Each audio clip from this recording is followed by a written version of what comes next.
May Bob na morning, Maylin. Madalas nating ma-experience ang ganitong karanasan sa tuwing tayo'y mag-iiba.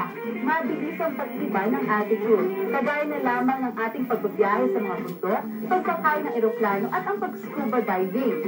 Sapagkat pag nag-iba tayo ng level or ng ating altitude, nag-iiba rin ang air pressure. At madalas nating ma-experience to sa ating mga tainga dahil na rin sa espesyal nitong pagkakalikha. Ang ating tenga ay nakahati sa tatlong bahagi. Una ay ang outer ear.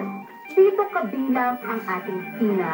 Ito ay ang bahagi na pinaglalagyan ng hikaw o palamig. Ang ear canal at ang outer surface ng eardrum. Pangalawa ay ang middle ear. Sa middle ear naman nakapaloob ang tatlong pinakamaliliit na buto na nilikha ng Diyos sa tao.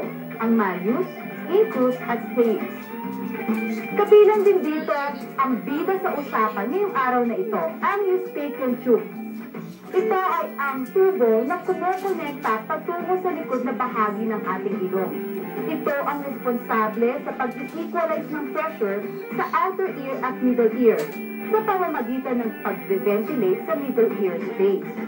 Kung walang eustachian tube, ang middle ear cavity ay magiging isang isolated air pocket na lamang sa loob ng ating ulo at madalas apektado sa pagbabago ng air pressure.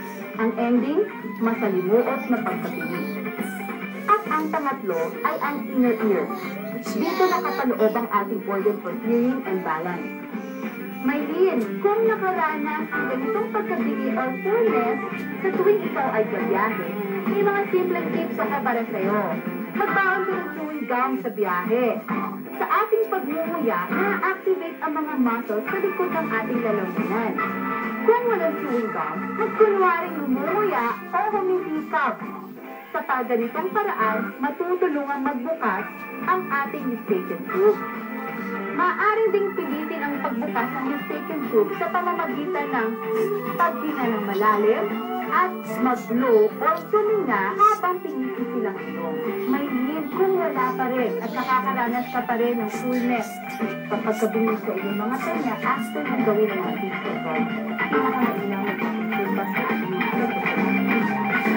Ako si Doc G, bumabati ng maligayang taon, mga kapamilya, para sa tanong mo, sagot nito. Si Doc G na talaga. Salamat. Bubble gum lang palang katapat.